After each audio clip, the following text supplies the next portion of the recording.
We, just like the terrorist thugs attack our cherished Christians. These are cherished people. These are great people. Leave them alone. Warning, the Nigerian government better move fast before it's too late. If they don't, there's going to be hell to pay. C'est sur son réseau social Truth Social, ce 6 novembre 2025, que Donald Trump a fait la déclaration. Comment sommes-nous arrivés là? Pourquoi maintenant? Les chrétiens sont-ils réellement la cible des extrémistes islamistes au Nigeria? Quelles sont les véritables motivations de Donald Trump? Mais surtout, quelles seraient les conséquences désastreuses pour le Nigeria, pour l'Afrique de l'Ouest et l'Afrique centrale d'une intervention américaine au Nigeria? Juillet 2002, dans l'état de Borno, au nord-est du Nigeria. Un jeune prédicateur charismatique du nom de Mohamed Yusuf fonde un mouvement qu'il appellera Jamad al-Sunnah Lida wal-Jihad. Ce groupe se situe d'abord comme une école religieuse et un centre d'enseignement islamique à Maïdougouri, attirant les jeunes désœuvrés, mécontents de l'école publique et des inégalités économiques. Dès ses débuts, Yusuf met l'accent sur le rejet de l'influence occidentale, en particulier l'éducation dite Boko, l'école occidentale, qu'il juge haram, interdite, et prône un ordre islamique pur. C'est à cette époque que le surnom Boko Haram, souvent traduit par l'éducation occidentale est un péché, commence à circuler. Durant les années suivantes, le mouvement grandit lentement. Il établit une mosquée, une madrasa ou une école islamique, attire des jeunes des zones rurales environnantes, surtout ceux touchés par la pauvreté, le chômage et le sentiment d'exclusion du nord-est du Nigeria. Mais en juillet 2009, la situation bascule. Après une confrontation avec les forces de sécurité dans Maïdougouri, Yusuf est capturé, puis tué en détention. Cette mort marque un tournant. Le groupe passe de l'école et de la prédication à la violence ouverte. Sous la direction d'Aboubacar Shekau, successeur de Yusuf, Boko Haram adopte progressivement des tactiques de guérilla, des attentats suicides et se radicalise. Le discours reste centré sur l'éradication de la corruption, la justice islamique et l'expulsion de l'influence occidentale du Nigeria. Ainsi est née la secte Boko Haram, d'un mouvement religieux local dans le nord-est du Nigeria à une insurrection violente internationale, en réaction à l'expulsion, au sous-développement et à la gouvernance chaotique. Puis vient avril 2014. Dans la petite ville de Chibok, au cœur de l'état de Borno, le groupe franchit une nouvelle ligne. Dans la nuit du 14 au 15 avril, les combattants encerclent un lycée de jeunes filles, tirent en l'air, forcent les portes et emmènent de force 276 lycéennes terrifiées. Certaines sont réveillées brutalement, d'autres n'ont même pas le temps d'enfiler leurs chaussures. Les camions s'éloignent dans le noir, laissant derrière eux une école vide, des parents en larmes et un pays en état de choc. La nouvelle fait très vite le tour du monde tel une traînée de poudre. Pour la première fois, l'horreur a un visage. Celui des jeunes filles étudiantes qui n'avaient pour seule faute que d'aller à l'école. Certaines parviendront même à s'échapper. D'autres seront libérés des années plus tard, mais beaucoup restent jusqu'à aujourd'hui portés disparus. Chibok devient un symbole, celui de la brutalité de Boko Haram, mais aussi de l'abandon ressenti par les populations du nord-est du Nigeria. L'enlèvement des filles de Chibok est un épisode mémorable. Jusque-là, l'ONU et les États-Unis ne voulaient pas déclarer Boko Haram organisation terroriste, de peur de lui donner trop d'importance. Mais après cet épisode en mai 2014, soit un mois après l'enlèvement des filles de Chibok, l'ONU reconnaît officiellement la secte comme une organisation terroriste. Désormais, lorsqu'on parle de terrorisme et de tuerie au Nigeria, l'on voit très vite Boko Haram. Et cela peut très vite prendre une allure de guerre religieuse. Mais ça, c'est une lecture très déconnectée des réalités du Nigeria. Parce que Boko Haram, le principal groupe terroriste, parce qu'il en existe d'autres, même dans sa charte, ne vise pas spécialement les chrétiens. Il vise toute personne qui s'oppose à leur idéologie salafiste radicale, musulmans, chrétiens ou même animistes. Mais allons plus loin. Voici le nord du Nigeria, une vaste bande qui touche le Sahel, où la désertification avance depuis des décennies. Les pluies diminuent, les terres se dégradent et les pâturages disparaissent. Cette zone est habitée par les Peuls, un peuple nomade présent dans tout le Sahel, qui se déplacent en permanence avec leurs troupeaux à la recherche de verts pâturages. Le problème, c'est que cette région devient de plus en plus aride. Pénurie d'eau, sol pauvre, flore endommagée par le surpâturage, les Fulani, dont les Peuls, sont forcés de descendre vers la Middle Belt, une région plus fertile, au centre-nord du Nigeria. Mais là, ils rencontrent une autre réalité. Les habitants de cette zone sont des sédentaires, essentiellement des agriculteurs, qui vivent de leurs champs. Vous voyez donc venir le problème. Les troupeaux ont besoin de se nourrir et les champs prospèrent. Les agriculteurs voient leurs récoltes piétinées, leurs terres détruites et parfois leurs villages menacés. C'est ainsi que naît un conflit profondément écologique et économique. Rareté des ressources, pauvreté, chômage, absence de l'État pour réguler les routes de transhumance, tout s'entremêle. Et parce que beaucoup de Peuls, de Fulani sont musulmans et que nombre de communautés agricoles de la Middle Belt sont chrétiennes, certains médias ou acteurs politiques réduisent ce conflit à une bataille religieuse. Or, ce n'est pas de la religion qu'il s'agit, c'est une lutte pour la survie, pour l'accès à l'eau, à la terre et à la sécurité. Et ce schéma n'est pas propre qu'au Nigeria. On le retrouve au Mali, au Niger, au Tchad, partout où le désert avance et qu'il y a des peuples nomades et des peuples sédentaires, c'est le même schéma.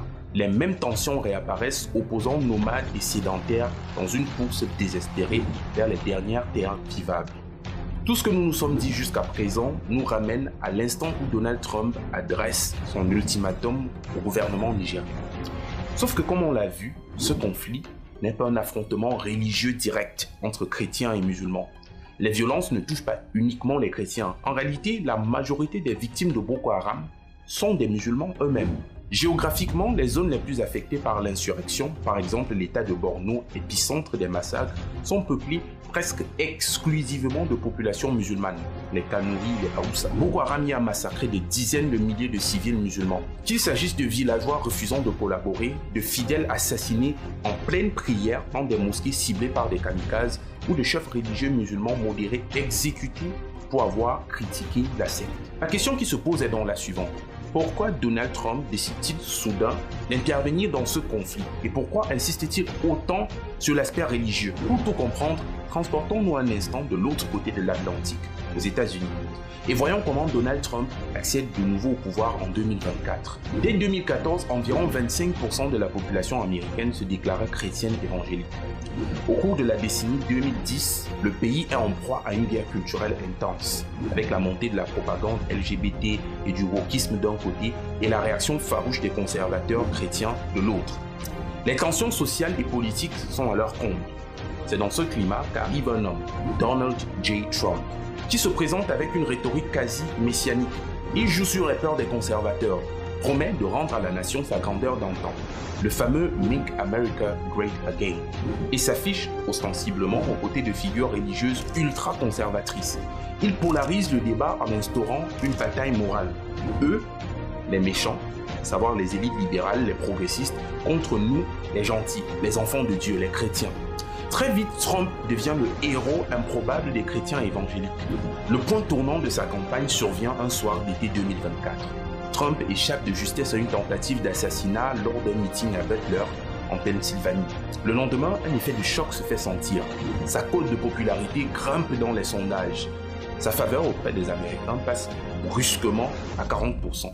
Du jamais vu depuis des années. C'est ainsi que Donald Trump retourne à la Maison-Blanche, auréolé d'une mission quasi divine. Et ce message résonne très bien ailleurs aussi, au Nigeria. En effet, le pays compte le plus grand nombre de chrétiens en Afrique. Sur les 10 plus grandes églises en Afrique, 8 sont nigérianes. Prenez l'électorat en majorité chrétien de Donald Trump aux États-Unis et le nombre pharaonique de chrétiens au Nigeria. Vous trouvez un terrain fertile, prêt à accueillir la propagande de Trump. Mais souvenons-nous très bien qu'un conflit pris hors de son contexte devient un prétexte. Dans le cas du Nigeria, le prétexte de cette invasion prévue par les États-Unis est simple. Il s'appelle le pétrole. Le Nigeria est le plus grand producteur de pétrole en Afrique, avec environ 1,8 million de barils par jour. Mais ça ne répond toujours pas à la question du pourquoi maintenant. Et pour y répondre, il faut aller dans un endroit précis, le delta du Niger. Un labyrinthe de mangroves, de marécages, de villages oubliés, mais surtout le cœur battant du pétrole nigérien. Parce que ce territoire, ça fait plus de 60 ans que Washington le regarde avec insistance. Pas pour son paysage, pas ses communautés, mais pour son pétrole. Un brut, léger, doux, presque parfait. Le genre de pétrole qui rend les compagnies heureuses et les États-Unis stratégiquement à l'aise. Au début des années 2000, c'est la panique stratégique à Washington.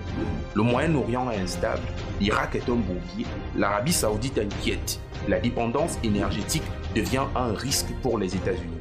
Alors les think tanks américains tirent la sonnette d'alarme. Le message est clair. il faut sécuriser le Nigeria, grand producteur de pétrole, et surtout le delta du Niger. Résultat, Chevron, ExxonMobil, ConocoPhillips investissent des milliards de dollars dans le pétrole offshore nigérien. Les États-Unis financent des programmes anti-piraterie, forment des unités spéciales et plus tard, via Africom, commencent à s'intéresser de près à la région.